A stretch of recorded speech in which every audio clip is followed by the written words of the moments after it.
अस्सलाम वालेकुम, मैं हूं गुलाम नबी।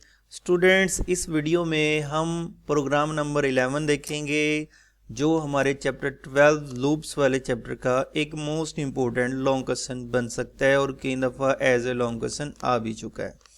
इसकी स्टेटमेंट आपके सामने है। Write a program that display the following block using nested loop. आपने नेस्टेड लूप को यूज़ करते हुए ये स्टैटिक का ब्लॉक जो है वो प्रिंट करना है। जब भी नेस्टेड लूप की बात होगी इसका मतलब ये है कि हमने एक लूप के बॉडी के अंदर एक दूसरा लूप यूज़ करना है। तो जब आपके सामने नेस्टेड लूप दिया जाएगा या कहा जाएगा नेस्टेड लूप की मदद से इस सीरीज़ को प्रिंट करें या इस तरह के ब्लॉक को प्रिंट करें, तो आप लोगों ने ये देखना है कि इसमें नंबर ऑफ़ रोज़ कितनी है। हमारे पास नंबर ऑफ़ रोज़ अगर हम काउंट करें तो 1 2 3 4 5, इसमें नंबर ऑफ़ रोज़ 5 है। तो इट मीन्स आप लोगों ने ये याद रखना है कि जो आपका आउटर लूप होगा, जो फर्स्ट लूप होगा, वो 5 टाइम एग्जीक्यूट होगा। ठीक है जी। नंबर ऑफ रोज से हमने क्या याद रखना है कि हमारा आउटर लूप कितनी बार एग्जीक्यूट होगा, कितनी आइटरेशन उसकी चलेंगी। तो मतलब ये 1 से 5 तक 5 टाइम ये एग्जीक्यूट होगा। अब इनर लूप की बात करें तो इनर लूप में आप लोगों ने ये देखना है कि कॉलम्स कितने हैं हर आइटरेशन में। तो यहाँ पर देखें, इस वाली ब्लॉक के अंदर हर आइटरेशन के अंदर 5 ही कॉलम्स है हमारे पास। तो इट मीन्स हमारा जो इनर लूप भी है वो आउटर लूप की हर आइटरेशन पे इनर लूप 5 टाइम एग्जीक्यूट हुआ करेगा।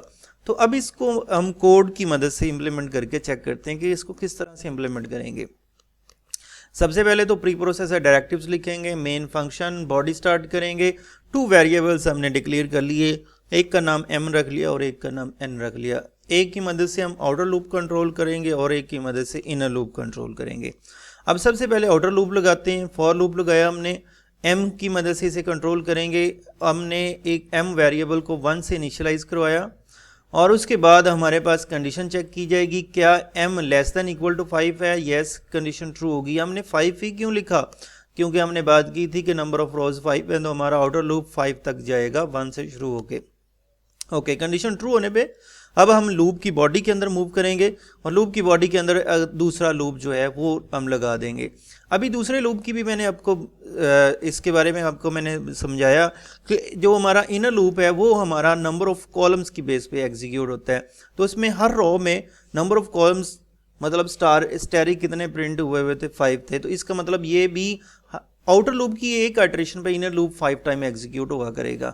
तो यहाँ पर देखें, ये n की वैल्यू 1 सेट करेंगे, n लेस देन 5 सेट कर देंगे। कंडीशन ट्रू होने पे ये स्टैरिक जो है एक दफ़ा ये प्रिंट कर देगा। ठीक है, उसके बाद क्या होगा, स्टैरिक ये प्रिंट होने के बाद ये इंक्रीमेंट की तरफ मूव करेगा, n की वैल्यू एक और इंक्रीज करेगा, 2 हो जानी है और फिर 2 लेस देन 5 है। कंडीशन ट्रू, और ट्रू होने पे फिर हमारा ये स्टैरिक जो है वो प्रिंट हो जाएगा। दूसरी दफ़ा स्टैरिक प्रिंट हो जाएगा सामने। उसके बाद फिर n की वैल्यू इंक्रीज होगी, n less than 5, condition true, फिर स्टैरिक प्रिंट हो जाएगा। इसी तरह इनर लूप 5 दफ़ा चलेगा। आउटर लूप अभी एक दफ़ा चला है, इनर लूप 5 दफ़ा चलेगा।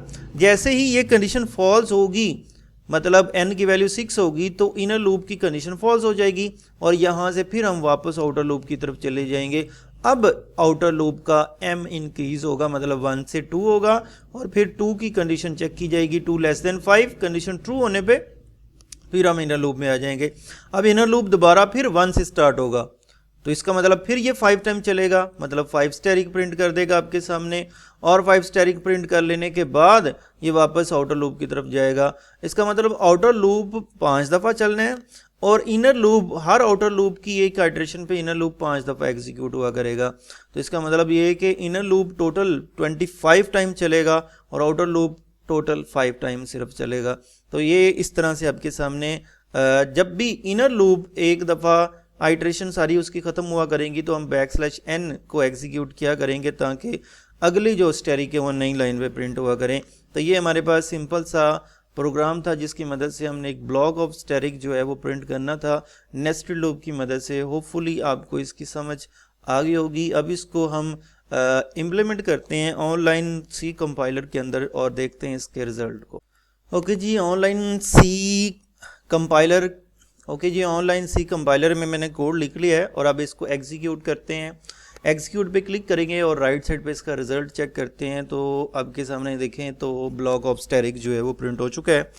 तो इस तरह का सवाल बहुत दफ़ा एज अ लॉन्ग क्वेश्चन आ चुका है, थ्योरी के सवाल में भी और प्रैक्टिकल के पेपर में भी। आप लोगों ने इसको अच्छे से करना है। नेक्स्ट वीडियो में हम नेक्स्ट और किसी प्रोग्राम की बात करेंगे। थैंक यू, अल्लाह हाफिज़।